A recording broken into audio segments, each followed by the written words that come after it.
Welcome, brethren, to another edition of my weekly pastor's comments. What a beautiful psalm we have to look at today, Psalm 42. And what a applicable and timely psalm. For in this psalm, we have the psalmist who is separated from the fellowship, the other believers, the assembly, and he longs for a return of that fellowship.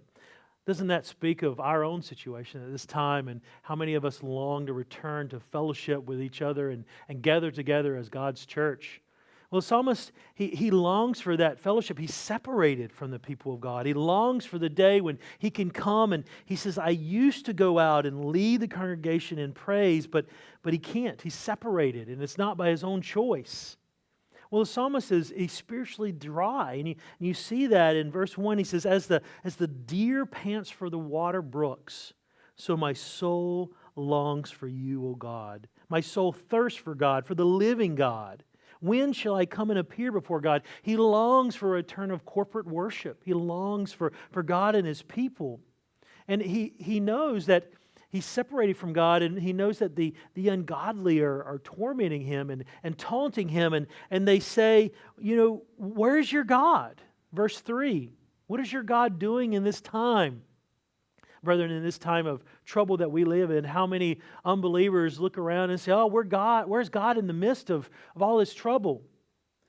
But it doesn't bother the psalmist. The psalmist, even though he's in a time of trouble and he's in a time of despair, he remembers God's goodness. He remembers the time when he had praised and worshiped with God's people, and it gives him joy and it gives him encouragement. In verse 4, he says, I remember, and I pour out my soul. And he talks about going through the procession up to worship the Lord. Brethren, the antidote for despair, antidote for the times of loneliness is to remember God's goodness, to remember the past times we had together praising God corporately. Well, the psalmist perseveres in his faith. He doesn't just give up on his faith. Verse 8 and through 11, he says, the Lord looks after me. The Lord provides for me day and night, and I lift up my prayers. And he says that God gives him a new song. In other words, every day God gives him a new reason to praise.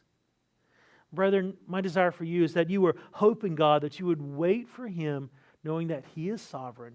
Long for the day we can meet again corporately. God bless.